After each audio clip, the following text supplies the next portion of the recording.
Cotton देना bro, तेरा नहीं मिलता है ना? इतना ही 250 है। कॉटन ही है क्या? हाँ कॉटन, प्योर कॉटन है। देने वाला मिल जाएगा क्या? कॉटन का है क्या पूरा?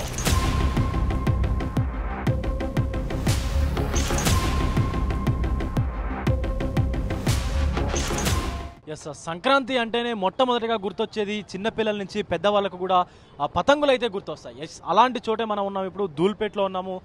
ఇక్కడ చాలా వరకు కూడా మనకు కాగితంతో చేసినటువంటి పతంగులు, అలాగే ప్లాస్టిక్ కవర్స్తో ర్యాపర్స్తో చేసినటువంటి పతంగులు కూడా కనిపిస్తూ ఉన్నాయి, దర్శనమిస్తూ ఉన్నాయి. కానీ చాలా చోట్ల కూడా నేను ప్రత్యేకంగా వెళ్ళి వాళ్ళకి తెలియకుండా కూడా అడిగినటువంటి సందర్భం కూడా ఉంది, ఆ చైనా మాంజా ఏమైనా దొరుకుతుందా అని చెప్పేసి. అయితే కొంతమంది మాత్రం లేదు, మాది ప్యూర్ కాటన్కు సంబంధించినటువంటి మాంజానే ఉంది కానీ చైనా మాంజా అయితే లేదు అని కూడా చెప్పుకొచ్చారు.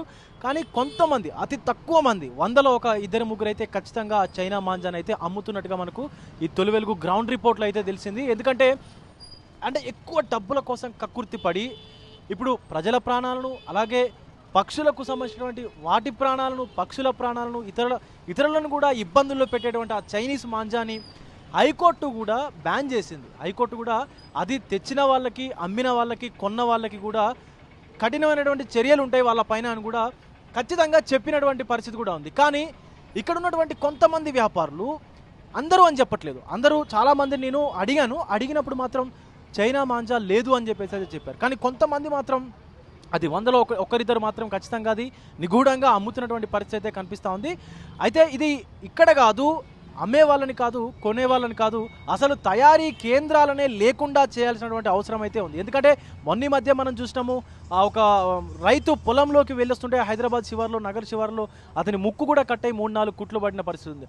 అంతకుముందు ఒకళ్ళు మనకు ఇక్కడ గోల్కొండ ఏరియాలో కూడా ఒక సైనికుడు ఆయన విధులు నిర్వహించడానికి వెళ్తున్నటువంటి సమయంలో, స్కూటీ పైన వెళ్తున్నటువంటి సమయంలో మనకు ఆయన గొంతు కూడా కట్టయి, ఈ చైనా మాంజీ ఏదైతే ఉందో చైనా మాంజా వల్ల ఆయన గొంతు కూడా కట్టయి ప్రాణాలు కోల్పోయేటువంటి పరిస్థితి కూడా వచ్చినటువంటి సిచ్యువేషన్ కూడా ఉంది. అంతకుముందు కూడా ఒక పర్సన్ ప్రాణాలు కోల్పోయినటువంటి ఉదంతం కూడా ఉంది హైదరాబాద్లో.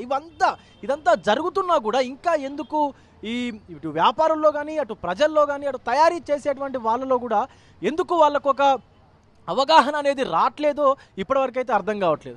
సో ఖచ్చితంగా అటు ఎస్ఓటి అంటే పోలీసు వ్యవస్థ కూడా కొంచెం వీళ్ళకు ఆ దందా నిర్వహించే వాళ్ళకు కొంత సపోర్ట్ చేస్తుంది అన్నట్టు కూడా ఇక్కడ ఉన్నటువంటి లోకల్ వ్యాపారులు అయితే చెప్తా ఉన్నారు. ఎందుకంటే కొంతమంది ఈ పతంగుల వ్యాపారం, ఈ మాంజా వ్యాపారం చేసేటువంటి వాళ్ళు కూడా ఇది వద్దు అని చెప్తున్నటువంటి సందర్భం ఉంది. కానీ కేవలం డబ్బుల కోసం కక్కుర్తి పడి, ఇప్పుడు నేను అడిగినటువంటి పరిస్థితి ఉంది, అడిగితే లేదు అని చెప్పేసి ఒక 10 మంది అంటే దాంట్లో ఒకళ్ళు మాత్రము ఉంది, బట్ ఎక్కువ రేట్ అవుతుంది, అంటే దీనికంటే ఇంకొక 200 ఎక్స్ట్రా అవుతుంది అన్నట్టుగా చెప్తా ఉన్నారు.